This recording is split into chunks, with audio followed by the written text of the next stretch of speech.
Anant Kalse sir आपल्यासोबत जोडले गेलेले आहेत, मी त्यांच्याकडे जातो. कळसे सर, आता जी माहिती समोर आली, मुंबई उच्च न्यायालयानं शुक्रवारी याची सुनावणी ठेवली, तातडीनं दिलासा द्यायला नकार दिलेला आहे. याचा अर्थ काय आहे? त्यांच्या आमदारकी जाणार हे स्पष्ट होतंय का? याचा अर्थ अगदी स्पष्ट आहे की त्यांनी सत्र न्यायालयाने जो शिक्षा दिलेली आहे त्याला स्थगिती मिळालेली नाही. त्यामुळे सत्र न्यायालयाचं जे जजमेंट आहे 2 वर्षाची शिक्षा ही कायम आहे आणि त्या आधारावर आणि त्यांची अटकही होऊ शकते. कारण मला जी माहिती मिळाली की पोलीस काहीतरी लीलावती रुग्णालयाकडे प्रसिद्ध झालेले आहेत, तर त्याप्रमाणे त्यांची अटकही होऊ शकते. कारण रुग्णालयात दाखल होणं हा काही अटकेला बार नाहीये.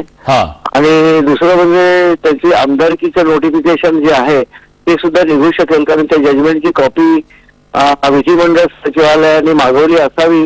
त्याचा अभ्यास करून ते नोटिफिकेशन काढतील त्याप्रमाणे. म्हणजे जे कायद्याच्या तरतुदी आहे रिलीज थॉमसच्या प्रकरणात. माझे सहकारी अमित मोडक आपल्या सोबत आहेत. अमित, कळसे सर, वारंवार एकच उत्तर सगळ्याकडनं मिळतंय की विधिमंडळाला आतापर्यंत सूचना मिळालेली नाही आहे.